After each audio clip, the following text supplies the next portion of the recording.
एक बुजुर्ग महिला की मृत्यु हो गई। यमराज उसे लेने आए। महिला ने यमराज से पूछा, आप मुझे स्वर्ग ले जाएंगे या नर्क?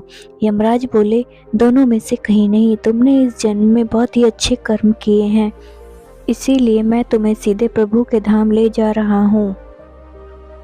बुजुर्ग महिला बहुत खुश हो गई और बोली, धन्यवाद, पर मेरी आपसे एक विनती है। मेरे यहाँ धरती पर सबसे स्वर्ग और नरक के बारे में सुना है। मैं एक बार दोनों जगह को देखना चाहती हूँ। यमराज बोले, तुम्हारे कर्म अच्छे हैं, इसलिए मैं तुम्हारी ये इच्छा पूरी करता हूँ।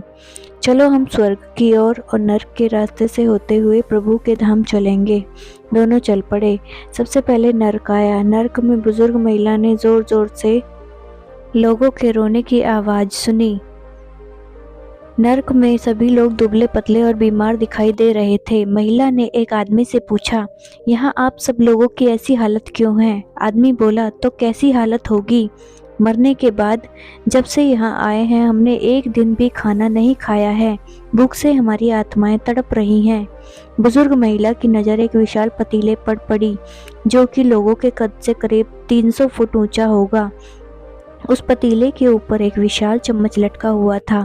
उस पतीले में से बहुत ही शानदार खुशबू आ रही थी। बुजुर्ग महिला ने उस आदमी से पूछा, इस पतीले में क्या है? आदमी मायूस होकर बोला, ये पतीला बहुत ही स्वादिष्ट खीर से हर समय भरा रहता है। बुजुर्ग महिला ने हैरानी से पूछा, इसमें खीर है? तो आप सब लोग पेट भर के ये खाते क्यों नहीं? भूख से क्यों तड़प रहे हैं? आदमी रो रो कर बोलने लगा, कैसे खाएं? ये पतीला 300 फीट ऊंचा है। हम में से कोई भी उस पतीले तक नहीं पहुंच सकता है। बुजुर्ग महिला को उन पर तरस आ गया। सोचने लगी, बेचारे खीर का पतीला होते हुए भी भूख से बेहाल हैं। शायद ईश्वर ने इन्हें यही दंड दिया होगा।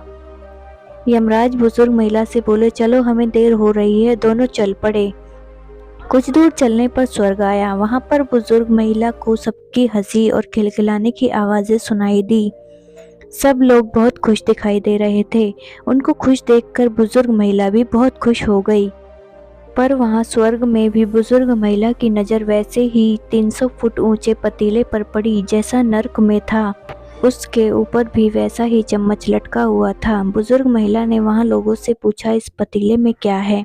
स्वर्ग के लोग बोले, इसमें बहुत ही स्वादिष्ट खीर है। बुजुर्ग महिला हैरान हो गई। उनसे बोली, पर यह पतीला तो 300 फुट ऊंचा है, आप लोग इस तक पहुंच ही नहीं पाते होंगे। उस हिसाब से तो आप लोगों को खाना मिलता ही नहीं होगा। आप लोग भूख से बेहाल होंगे, पर मुझे तो आप सब इतने खुश लग रहे हैं, ऐसे कैसे? लोग बोले, हम तो सभी लोग इस पतीले में से पेट भर के खीर खाते हैं। महिला बोली, पर कैसे? पतीला तो बहुत ऊंचा है। लोग बोले, तो क्या हुआ? पतीला ऊंचा है तो यहाँ पर कितने सारे पेड़ हैं। ईश्वर ने ये पेड़ पौधे, नदी, झरने हम मनुष्यों के उपयोग के लिए ही तो बनाए हैं। हमने इन पेड़ों की लकड़ी ली, उसको काटा, फिर लकड़ियों के टुकड़ों को जोड़ के एक विशाल सीढ़ी का निर्माण किया। उस लकड़ी की सीढ़ी के सहारे हम पतीले तक पहुँचते हैं और सब मिलकर खीर का आनंद लेते हैं। बुजुर्ग महिला यमराज की तरफ देखने लगी। यमराज मुस्कुराए और बोले, ईश्वर ने स्वर्ग और नरक मनुष्य के हाथों में ही सौंप रखा है। चाहे तो अपने लिए नरक बना ले, चाहे तो अपने लिए स्वर्ग। ईश्वर ने सबको एक समान हालातों में डाला है। उसके लिए उसके सभी बच्चे एक समान हैं। वो किसी से भेदभाव नहीं करते।